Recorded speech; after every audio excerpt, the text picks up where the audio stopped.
It is the time of year when rhubarb is ready for picking. Rebecca Cole shows us some delicious ways to use the edible stalks with the help from a little taste tester. Rhubarb has a long history, dating back 5,000 years. It was prized as a medicine used to prevent scurvy and was considered more valuable than rare spices and herbs.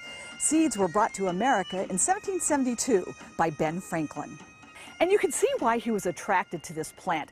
I think rhubarb is spectacular. It's big, it's bold. I love the foliage, and it makes a great companion plant in the flower garden. Now, this is a perennial, which means it's going to come back every year and actually doesn't require a lot of maintenance. Just give it some sunshine, fertilize every once in a while, and give it good soil, and you're good to go. But here is the yummy part. These beautiful red stalks that are edible and iconic for the season. Once they're about 8 to 15 inches long, we can harvest them simply by twisting off at the base. Rhubarb pie, it might rain tomorrow, better get some before I die. So I would say I scored here. I only harvested a third of the plant because I want the leaves to continue to feed the plant for next year's crop. Now let's go put these to use. Now before we get started, we're going to prep the rhubarb. You need to remove the leaves. These are toxic, don't eat them, throw them in the compost heap. But then we're going to chop the rhubarb into 1-inch pieces. So I love pairing rhubarb with strawberry. They make some delicious desserts, and I've got a helper. Quinn, hello. Do you know what a strawberry is? Yeah, do you like strawberries? Okay, go ahead and have one of those. Do you know what rhubarb is? Okay, take a bite. Do you like it?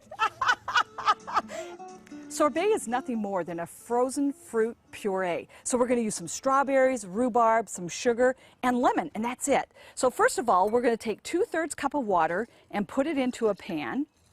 Here I've chopped up about 6 stalks of rhubarb. I'm going to add that, and I want to cook this down because I want it to be soft.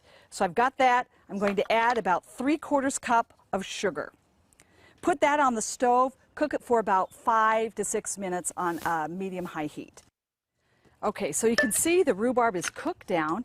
Now I'm going to add some strawberries. We've got about 2 cups of those. We're going to smash them up as much as we can. I like my sorbet a little chunky. You could put this in a blender and make it super smooth, but I do like the little chunks, and do add just a little bit of lemon juice. Now we need to freeze it. So you can put it in the freezer in popsicle molds, or if you have an ice cream maker, all the better, because we'll be able to eat it in no time. So turn it on and slowly pour in.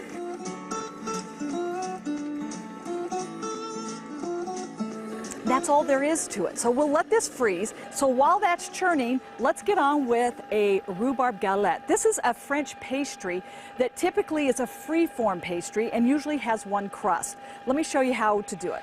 So for this recipe, you'll need 2 cups chopped rhubarb, 2 cups strawberries, 2-3 tablespoons of flour, and about 3/4 cup of sugar, a little bit of lemon juice, and a pie crust. Now you can make your own pie crust, but let me tell you, in a pinch, these are fabulous. So first things first, we're going to take the rhubarb and the strawberries, place them in a bowl.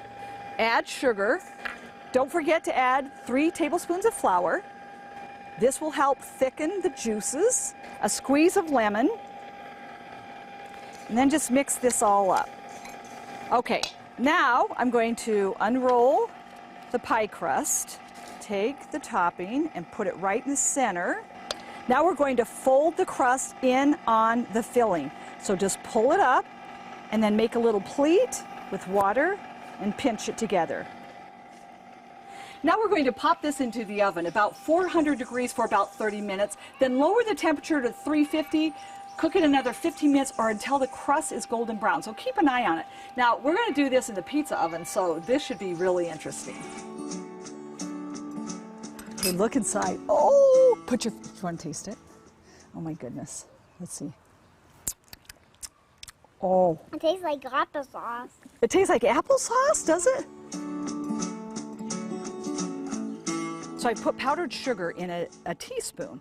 And watch what happens here. So just tap it. So what do you think? How does it taste? Yummy. Yummy? How much would you pay for it? $7. $7? Wow, I've scored. Well, if you want the $7 recipe, make sure you visit our website. I'm Rebecca Coles in the backyard for WCCO. So cute. So if you didn't catch all the details there, Rebecca's going to send us those recipes to post online. And remember, for more tips, ideas, and recipes, you can follow Rebecca on her Instagram page. Looks like someone was very happy eating those treats there. $7, that's big money for a little kid. It So is. That's high endorsement. It's a good deal, too, Yeah. right? Got that song stuck in my head now. though. Rhubarb gonna be pie Rhubarb song. pie. It's going to be a buy Never for the knew rest of it. the day, too. I got